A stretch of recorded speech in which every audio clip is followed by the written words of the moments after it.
I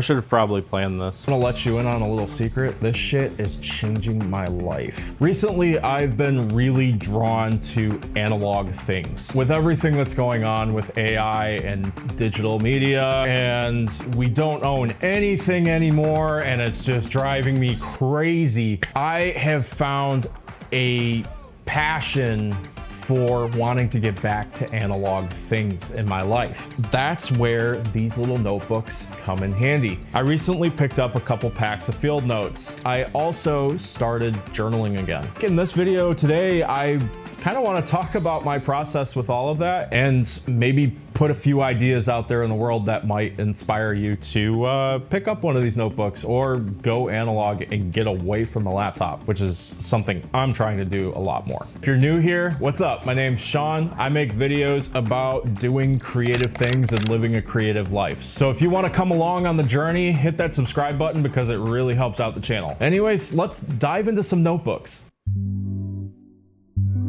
I've spent the last 6 or 7 years grinding away in corporate America as a software engineer. Yo, Sean from the future here. So at this point in the video is where I kind of crashed out.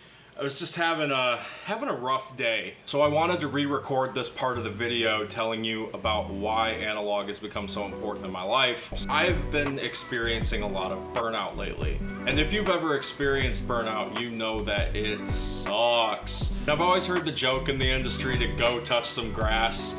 And you know, I always thought it was kind of funny, but when it actually happened to me, I was like, oh, this is what they mean. And so getting into note-taking and journaling has been a huge part in me touching some grass and getting me away from the laptop to remember why I create in the first place. And so getting back to analog has been a breath of fresh air for me, really. So yeah, it's been really nice. It's been really refreshing. So yeah, back to the video.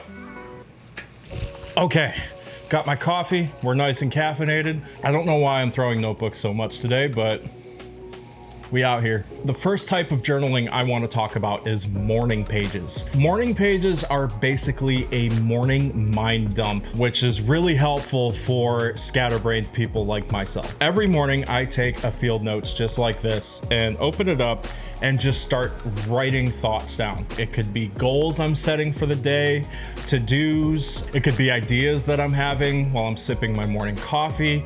It's really just a brain dump so that way I can start my work with a fresh mind and not have all these thoughts running around in my head. I like to do this over a cup of coffee in the morning, and it really just sets the tone for what my day is gonna be like.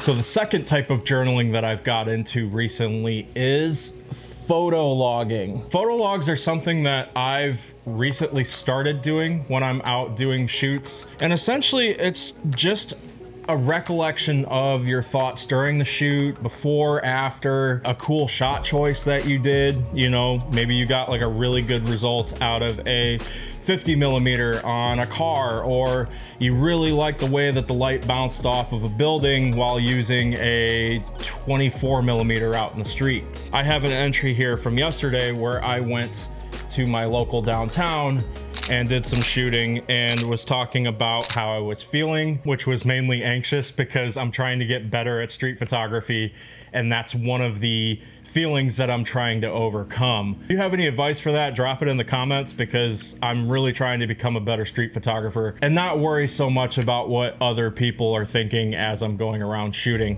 So I wrote down some of the feelings I was having. I had a couple cool shots specifically that I wrote down the lens choice I was using, which was a Sigma ART 35mm with my Sony a7 III. It just allows me to document my photography journey. You know, I hope to look back on these in the future and see how far I've come as a photographer, or maybe not so far. We'll see. Okay, so now for this last journal, I need to switch out notebooks because I don't use this for the last type of journaling I'm going to talk about. So this last type of journaling, I use a bigger journal for. This is not the one that I write in. This is usually the one I use for my web design stuff. But any type of journal of this size, maybe a little smaller, bigger, whatever works for you. But the last type of journaling is called creative journaling. This is something that I do at the end of my day. It allows me to reflect on the things that happened to me throughout the day, my experiences, what I did, what I didn't do. It really just lets me document my life and what happened within a 24-hour time period. As I get more into journaling, something that I want to do is start printing 4x6 photos because I'm trying to make more of a habit to get out and shoot. I'd like to print some of those photos right away and be able to put them in the journal along with my entry. I got the idea from Peter McKinnon and just thought it was a really, really nice way to document your life and to be able to look back on these and go through them and go, you know, see where you were at any given point in time. So as I sit here talking to you and sipping on my coffee, it's really making me reflect on bringing analog back into my life, and specifically how much it's liberated me from being in front of the screen so much. Like, I have my iPad sitting right here and I have not touched this thing all day. It's not to say this isn't a useful tool. I still use my iPad to this day for a lot of different things, which I should probably make a video about at some point. But focusing on pen and paper and not having ChatGPT or Claude there to assist you in whatever you're doing, like, writing things down is uniquely human. And I think that is probably the thing that I like the most about journaling, is that it is my brain and my heart on a piece of paper. And you can't replicate that with any software, any computer on the planet. So although tech has its place in our lives, sometimes we really just need to cut back, get back in touch with what makes us human. That's all I got for you today. Get out there and journal and stay creative, stay caffeinated, and I'll catch you in the next one. Peace.